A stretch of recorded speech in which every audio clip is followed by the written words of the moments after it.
What's up, you guys? Welcome back. Today we got a challenging head of hair. This guy's hair is not super thick, but it's really curly, and every mistake you make is going to make you pay.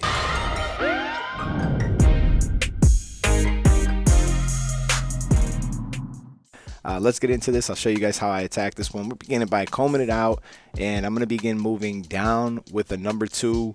I want to make sure that I'm not creating any problems before I get started. I just want to see what's going on under there. He's been growing his hair out for quite some time, so I just want to make sure that, I could see what's going on before I try to set in any skin lines. I see people making this mistake from time to time. Don't put your skin line into something you can't even see. And then I'm going to follow it up against the grain with the number 2. And as you can see, that doesn't cause much problems as far as the blend goes. I want to keep some of that darkness. We're going to do a Mohawk fade. And I got this new ultimate blade on my Gamma Absolute Hitter, which is totally a game changer. And I absolutely love this trimmer. And I feel like I could run with any trimmer now that they've let this ultimate blade out. I'm not sure when it'll be released to the public. As soon as I know, you'll know. I'll post it on my story. Yeah, we're just going to try to make that shape sort of round. And if you notice, I'm not taking off his sideburns because I want to leave a little bit of hair there. So in the very front of his hairline, we're going to leave a little bit. I'm just going underneath with the electric shaver.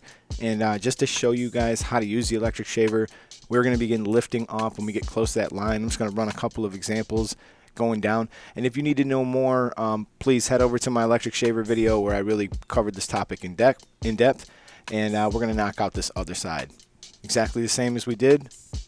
Keeping that round shape and keeping them sideburn areas so that we have something to shape up later. I just want to kind of figure out what my perimeters are. So sometimes I'll go through and I'll just sort of line this up haphazardly. It doesn't have to be perfect yet. Now I want to make the connection to the top, so we'll be operating in phase 2. Phase 2 is clipper over comb. Phase 1 is debulking. So I've just handled pretty much all of phase 1. Phase 2, clipper over comb, and phase 3 would be shears, but we're not going to be using shears on the top. I'm going to plan on leaving his hair the length that it is. So just lifting out and cutting. We've been covering this pretty in depth on the live, so if anybody needs to recap on this, also I have the video. It's like a half hour long too. But we've been hitting this pretty hard, and I think you guys are starting to get kind of how I feel about it and stuff like that. So I'm just going to go through. I'm going to knock out the shape of those sideburns. That's why I left that hair there, and I just want to define my perimeters. And one of the reasons why I'll do this in this step is so that I can actually make sure that I don't just lop them off or cut them too short or anything like that. I want to make sure that I can kind of be mindful of where they're at. So now I'm kind of setting myself up perfect to do the blend. And I'm beginning with my open taper, and I'm just simply carving out the exact same shape that I put that guideline in. So we just want to keep that nice round shape with the guideline that we're setting in now, and we're gonna begin clicking it down and removing this line. So each click, I'll just stay down a little bit lower, a little bit lower, a little bit lower, until I eventually move this lever all the way to the closed position in which the line should disappear. And if it doesn't, we'll go back to the trimmer.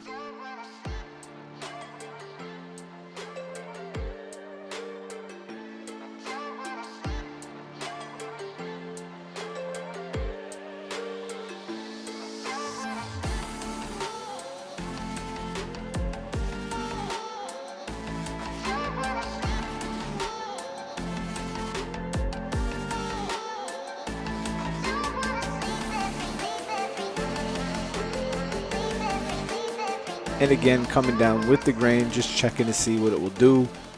It's never going to hurt you to do this step. Just see if you can lighten it up a little bit. Then we can always turn it around and come against the grain afterwards. But with the grain, always a good idea to do that first. And coming up with the number 1, keeping it on a slight angle, trying to do my best to stay against the grain. And again, just using the corner of that blade a lot, especially in this area over the ear.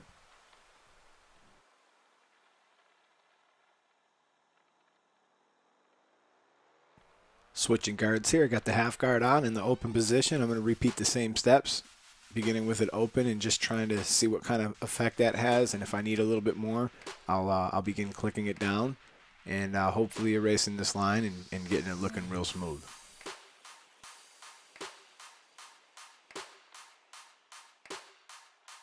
And moving into the 1 1/2 guard, I have it in the open position. Again, trying to stay against the grain for the better part. And just using them corners and just trying to lighten that up just a little bit. Now we can begin trapping the fade in between two lengths because we know our skin portion is good. So we know that any issues that we have, they're between half and 1 1/2 open. And if you've been pretty thorough here, your cleanup is going to be minimal. You won't have a whole lot of work in this step, but this is kind of one of the final steps here where I'll be using the corners and sort of texturizing it, especially around the top of the ear. There's always this area where most clients will develop shadows, and then we're going to use some texturizing shears or some shear over comb, but I find texturizing shears in this particular application work pretty well, and at times I'll even do some freehand texturizing shears just like what you're seeing there, and we'll begin repeating the same steps on the opposite side. And you can see just how fine his hair is and how important it is to reset it with the comb, because simply moving the clipper with a guard on it or without a guard on it pushes the hair out of the way, and you can see how fine it is. So when you use the comb to comb it back down, you bring it all back together and see what the true and final look is. When you go through this haircut, if you're not careful, you could easily make mistakes, which this is kind of why this one you'll see me sort of kind of changing my technique slightly.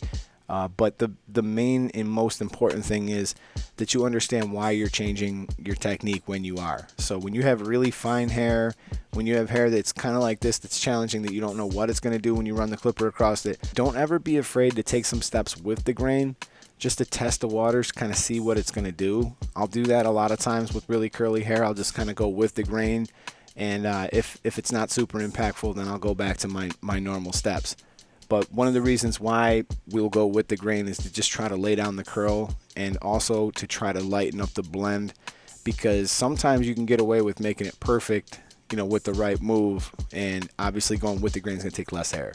So here we are going back in detailing with the half. Now that I skipped the half, I return to it, and we'll begin with it open, and we'll begin working it all the way down to closed in the closed position.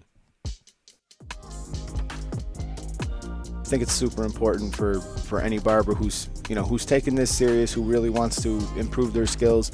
You're definitely going to need a few shears. You're going to need your shears for cutting the top. You're going to need your shears for texturizing, and you're going to need your shears for shear over comb in the back and sides there to help you perfect those blends.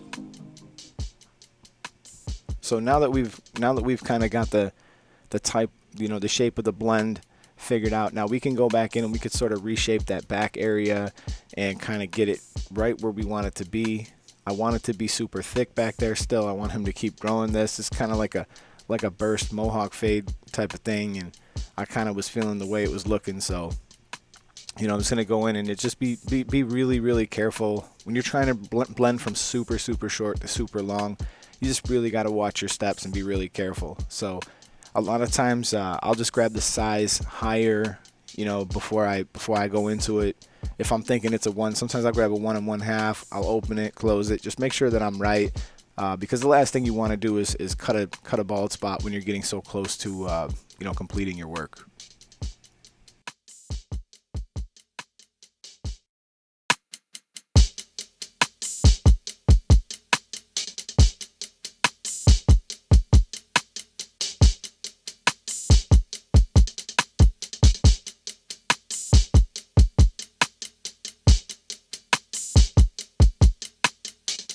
And now it's just a great time to use some clipper over comb, because now I can sort of just look at the silhouette, look at the outline, and I'm not trying to impact the blend so much. I'm just trying to make sure that, like, when he looks in the mirror, he's not seeing anything funny sticking out. Everything's tapering good, everything's blending good.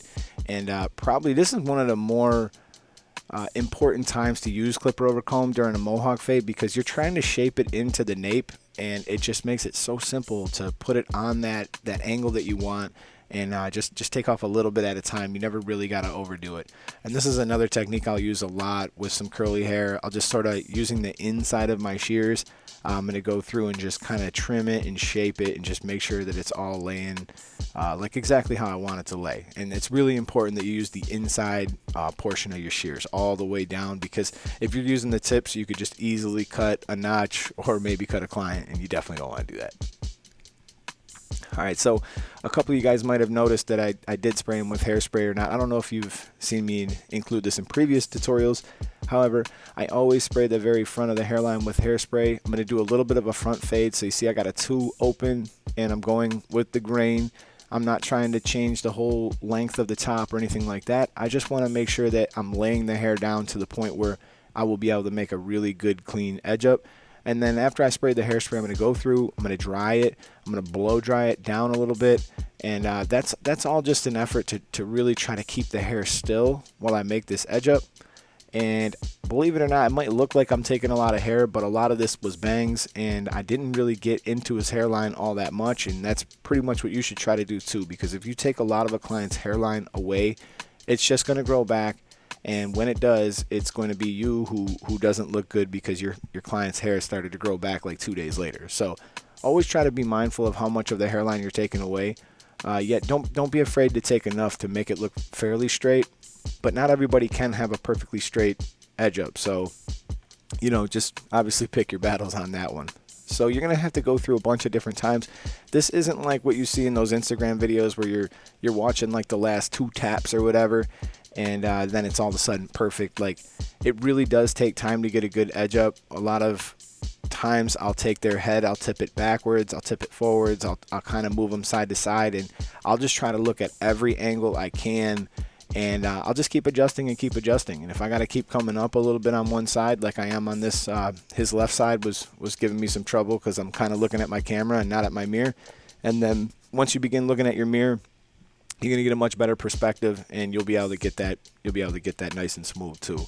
So we actually go through with the Tomb 45 here, and I'm gonna edge him up, and I enhance his edge a little bit too. And I had the whole thing on camera, but of course I went over to check and see if it was recording and accidentally stopped recording for a second. So we got that going, but you guys can pretty much see his edge up's going to be clean. It's looking pretty good now. But once I put a little bit of the spray in there, it just really brings it out, makes it look super, super nice. So he's all cleaned up there. We got the edge going good. We came with the grain, against the grain. I put a little bit of topics in there, and I just went back through with my trimmer and just kind of tapped it out a little bit. We're just going to keep moving him around and directing him until we got that edge like perfectly straight. You can see it's all filled in now. It looks a lot better. And I'll do a video on this specifically. I think it's time for me to do a little update on the enhancements, as it's been a while since I've shown any on the channel here.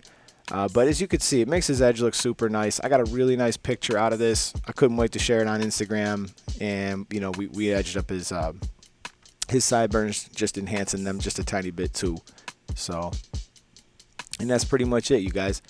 Let me know what you guys think of the cut. I really appreciate you guys for tuning in. And it means the world to me if you guys just click that thumbs up. And subscribe if you're not already, if you like this type of content. And then the only other thing I'm going to say is just please share this to some of your friends, man. Let's try to get some of these view counts up and, you know, help this channel grow and get it out to people, because I'm trying to do my best to keep all my learning free, all my lives free. Everything that you do and you come here is going to be free as long as I can keep it that way. And it's contributing to my affiliate links and contributing to my sponsors. Buying anything from Gamma, using the code Eddie gets you 10% off. Anything from Stylecraft also gets you 10% off. And also 614 Barber Supply or any of the other affiliates linked down below.